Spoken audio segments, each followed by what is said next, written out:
arrested the editor-in-chief, Lina Atala, managing editor, Mohammed Hamama, and reporter, Rana Mamdouh.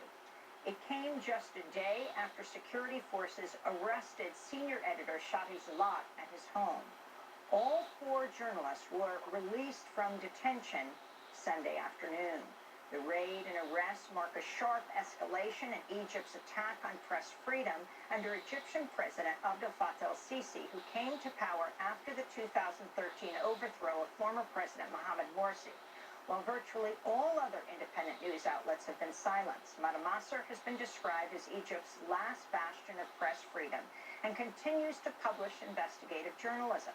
The raid came just days after Masr published a report by Shadi Zalat, headlined, "President's eldest son, Mahmoud al-Sisi, sidelined from powerful intelligence position to diplomatic mission in Russia."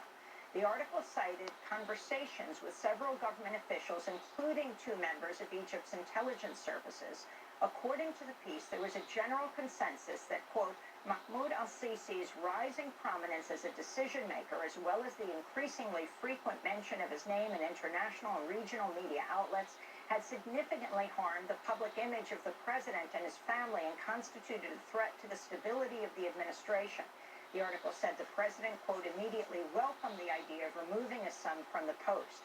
More than 4,000 people have been arrested since anti-government protests broke out across Egypt in September, and the biggest wave of arrests since Sisi came to power. Several journalists were detained for reporting on the uprising. Reporters Without Borders calls Egypt one of the world's biggest prisons for journalists. We now go to Cairo, where we're joined by Masr reporter Sharif Abdel-Quddus, who is also a Democracy Now! Correspondent. He was one of those detained for hours during the raid yesterday, but released as the editor-in-chief and 2 others were taken off to the prosecutor's office. They, too, eventually released. Sharif, welcome back to Democracy Now! Can you talk about what happened on Sunday? Well, I mean, this really all began Saturday morning when we got news at about 3 a.m. That plainclothes police officers had stormed into Shadi's home, Shadi Zalat, and just a slight correction, Shadi did not write that article. We don't put bylines on those articles. It's by Mada, and he in fact wasn't the one who wrote it. But for some reason they did target him. And they came into his apartment, they took him away, and we didn't know where he was. We immediately began putting the word out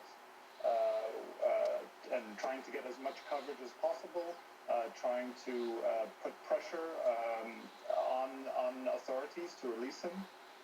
And so for Saturday, the next day, this is a day off, we had decided to meet in the office at 1:30, and we were, writing more press releases, getting the word out, and working on Shadi's case. And right at that time, at around 1:30, 9 plainclothes security personnel entered the office by force. They moved in very quickly and aggressively. They spread throughout the office. The first thing they did was take away everyone's phones and laptops. They were quite intimidating. When we asked who they were, they refused to answer. And they became even more agitated at the question. And at the time of the raid, there was about 16 Mada staff and freelancers in the office, and they corralled us all in the newsroom. They made us initially stand against the wall. We weren't allowed to talk.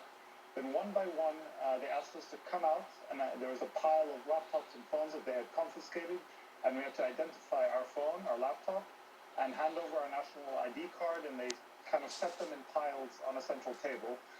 They wrote down people's details. They asked some people to unlock their phones, unlock their laptops, and they were looking through them before putting them on that table. And then we sat in the newsroom kind of the entire time for about 3 hours. Different officers periodically would take Lina Atala, the chief editor, and question her, as well as journalist Mohammed Hamama. He was taken a couple of times as well. They also questioned 2 foreign freelancers, the freelancer with Mada, an American and a British citizen, and 2 members of a France 24 TV crew that had come to do an interview with Lina about Shadi's arrest. And then at about 4:30, they asked Lina, Hamema, and Rona to come from the newsroom into the hallway. The officers gathered their personal belongings from the table, their phones, their laptops, and their backpacks. And this was really a horrible moment because we had to stand there in the newsroom and watch as they were being taken away, not knowing what fate awaited them. And then the entire group left, except one security agent stayed for several minutes to inform us that they were being taken to the prosecutor's office, which didn't turn out to be true. We asked him which prosecutor's office. He refused to say. When we asked him to identify himself or the security agency that he works for, he also refused. And then the France 24 crew left with the French embassy officials, and the two foreign freelancers were taken to their home so they could check on their passports. And they were eventually let go as well. So Lina and Hamad Hamam and Rana were taken to a nearby police station. They were handcuffed to each other. They were put in a police truck which drove them to Sheikh Zayed, which is a neighborhood on the outskirts of Cairo. Then shortly afterwards, they saw the vehicle just turned around and came back to the police station, which is next to the Mada Masr office. And around 6:15 p.m., they were all released. And shortly before that, just moments before that, and over a day and a half after he was kidnapped essentially from his home, Shadi called our lawyer and said that he had been released on the ring road on the outskirts of Cairo. And this was a real moment for us of joy, of almost disbelief, because as we were being held there for those 3 very long hours, a lot was going through our minds. We didn't know what was happening. Would we be taken and interrogated? Would we be imprisoned? If not all of us, then some of us, then whom? It really felt like the end of Mada, Masr. And at one point, Lina, the chief editor and the co-founder, she looked around at all of us standing in the office, in the newsroom. In this office, it's occupied by men with guns. And she said out loud, Mada Masr, 2013 to 2019. And her eyes welled up.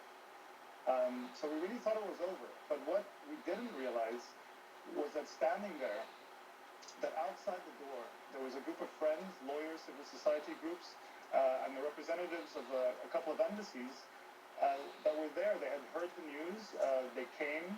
They refused to leave when security agents told them to. And we didn't realize that statements and articles in major newspapers were being published, that calls were being made. And really, this solidarity worked. And I think it's this pressure is what finally got everyone released, because this doesn't happen in Egypt these days. If you get taken in, if you're arrested, you rarely come out anytime soon. So it was, I think, a moment of victory and a moment of celebration.